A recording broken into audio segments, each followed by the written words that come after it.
A gente vai falar agora sobre a Casa Branca, né, sobre o Joe Biden, e tem uma coisa que muita gente não sabe, tá, galera? O Brasil é a rota primária de fuga do presidente dos Estados Unidos, independente de quem seja. Agora, vocês imaginem isso, os Estados Unidos enxergando o Brasil como inimigo. Vendo o Brasil como aliado do seu maior rival geopolítico, no caso, a Rússia, e também a China, essa aliança. Mas o Biden foi um cara que apoiou, né, o picolé de caquinha. Inclusive, existem aquelas declarações, né, de jornalistas, de ex-oficiais do FBI, de que o governo Biden agiu diretamente nas eleições brasileiras. Não vou, né, me estender aqui, por motivos óbvios, mas isso aí tá até na grande mídia, né? Tá na Folha de São Paulo, tá no Globo, tá no G1, então vocês podem pesquisar aí que vocês vão entender o que eu tô falando.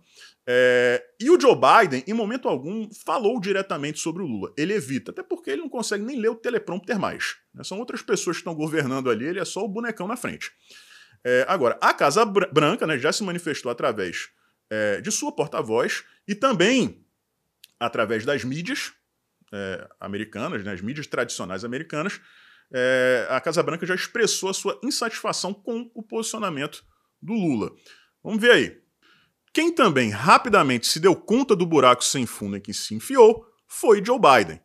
Embora o presidente americano não tenha feito menções diretas às trapalhadas diplomáticas do petista, a insatisfação da Casa Branca vem sendo repetidamente explorada pela mídia, em especial após Lula dizer que os Estados Unidos fomentavam a invasão russa na Ucrânia através de suporte bélico financeiro a Kiev. E aí está uma matéria do Globo, né? Críticas de Lula sobre guerra desagradam aos Estados Unidos, que vem repetição da propaganda russa e chinesa. As críticas feitas pelo presidente Lula aos Estados Unidos em sua viagem à China incomodaram o Washington, essa matéria de março, tá, pessoal? Principalmente quando ele disse na noite de sexta-feira que os Estados Unidos não querem paz. Vocês lembram do que o Zelensky falou? Ao se referir à guerra entre Rússia e Ucrânia. Lula disse ainda que os Estados Unidos deveriam parar de fornecer armas a Kiev. Se os Estados Unidos pararem de fornecer armas a Kiev, o aliado do Lula, o senhor Putin, vai conseguir o seu objetivo, né, que é tomar a Ucrânia. Então, como assim, Lula? Não dá para entender, né? Esse interlocutor disse ao Globo que o Brasil pode ter um papel importante em uma negociação de paz para a resolução do conflito, se mantiver uma postura neutra, abrindo aspas, e agir como um líder global, fecha aspas.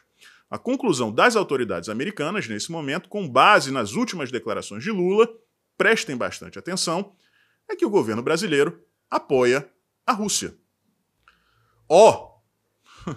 Quanto brilhantismo, né? Sério que vocês chegaram a essa conclusão? Sério que vocês não imaginavam que isso fosse acontecer? Faça-me o favor, né? Faça-me o favor. Se você elencar as falas da Casa Branca, as falas do Zelensky, vocês vão perceber que o que eu estou falando aqui há meses é a verdade, é a percepção do Ocidente. De que o Lula, quando chega e fala nenhum dos lados quer a paz, e ao mesmo tempo diz, Estados Unidos, parem de fornecer armas à Ucrânia. Como assim ele está incentivando a paz? Vocês viram aí. O Ocidente exige do Lula uma postura neutra, que é a postura que o Bolsonaro tinha e que o Brasil sempre teve, inclusive, por incrível que pareça, o próprio Lula, né? Durante seus 2 primeiros mandatos. Ok, não era aquela neutralidade que o Bolsonaro teve, né? Mas era, né? Ele conseguia esconder suas preferências. Agora é na cara dura.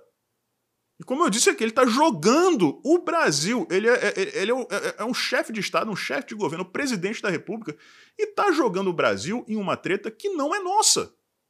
De maneira irresponsável, com o apoio da imprensa, que solta essas notinhas, mas não passa disso.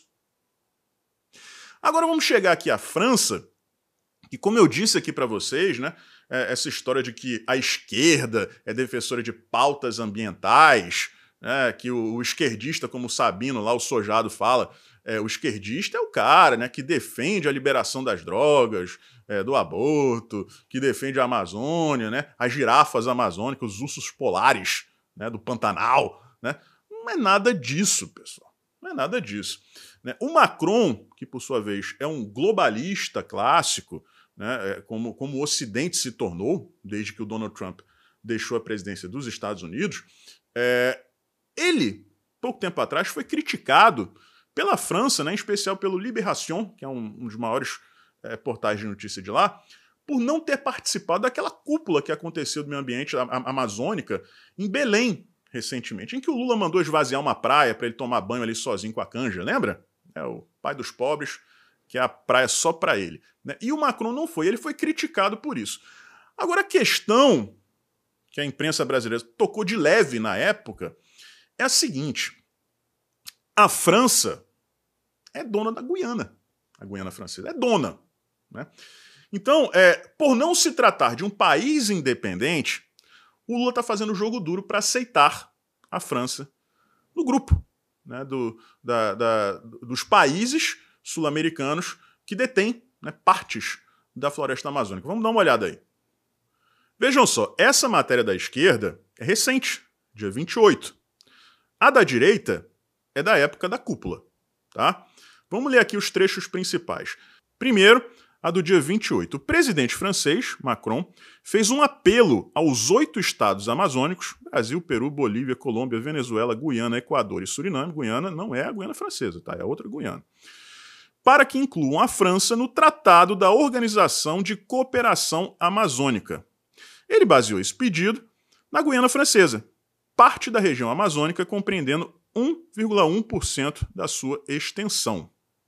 Agora, a matéria anterior. Se tivesse ido a Belém, Macron seria apenas um observador. E é por isso que ele não foi, pessoal. A Guiana francesa, embora coberta em parte pela floresta, não é um país independente e, por isso, não faz parte da Organização do Tratado de Cooperação Amazônica.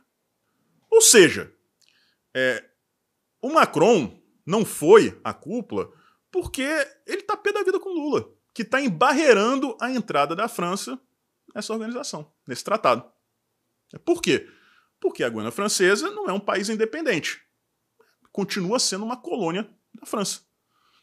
E o Lula, né, que fez amizade com o Macron, inclusive foi recebido com honras de chefe de Estado, enquanto pré-candidato à presidência, né, o Brasil tinha Jair Bolsonaro como presidente. O Lula foi à França e foi recebido como se fosse o presidente da República pelo Macron. Vocês lembram disso? Pois é. E, pessoal, os rumores que existem na França, né, quem acompanha aqui o canal sabe disso, minha mãe mora na França, né, há muitos anos, né, ascendência, enfim, vamos pular essa parte. Os rumores na França são, inclusive, de que o Lula apoiaria a independência da Guiana Francesa. E isso estaria deixando o Macron, o governo francês e os franceses como um todo revoltadíssimos. Estão querendo tirar o pedaço da Amazônia que a França tem. O objetivo da esquerda sempre foi transformar a América Latina num mega narco-estado. Né? E, de repente, ele não quer que a França tenha acesso a essas informações. Então, tá aí para vocês. Como esses, existem vários outros exemplos. Não é só França, Estados Unidos e Ucrânia, não. São vários outros países que também estão decepcionados. Agora, como diz aquela matéria, você tem que ser muito bobo para acreditar que um cara com o histórico do Lula seria, né, um democrata, né, a favor do meio ambiente, né, das causas humanitárias, quando o histórico dele todo é contra isso. A gente tem que dar um jeito aqui de duas coisas. Primeiro, se livrar desse cara que não aceita influência externa no Brasil e, consequentemente, impede que os interesses sobre as riquezas da floresta amazônica sejam concretizados. E, né, a gente precisa de um cara ali que seja mais do diálogo e tal. Então, vamos pegar esse picolé de caquinha aqui, vamos se livrar desse picolé de limão, porque ele não está ajudando as nossas causas, não. Né? Tá aí o resultado para vocês. E para reverter essa situação vai ser meio difícil. Tá? Vai ser meio difícil. Talvez se o Joe Biden, ou quem puxa as cordinhas dele, né, resolver entrar em ação, chutar a porta, né, e resolver o problema. Ajuda externa, porque se depender daqui de dentro, vai ser muito difícil. Ainda mais agora com o Zanin lá protegendo ele por todos os lados. Tá, pessoal? Então é isso. O que a gente sempre alertou aqui. Tá? O Lula não é o candidato. O Lula é a história dele. E a história dele é imunda. E agora se reflete nesse desgoverno translocado que ele está liderando aqui no Brasil.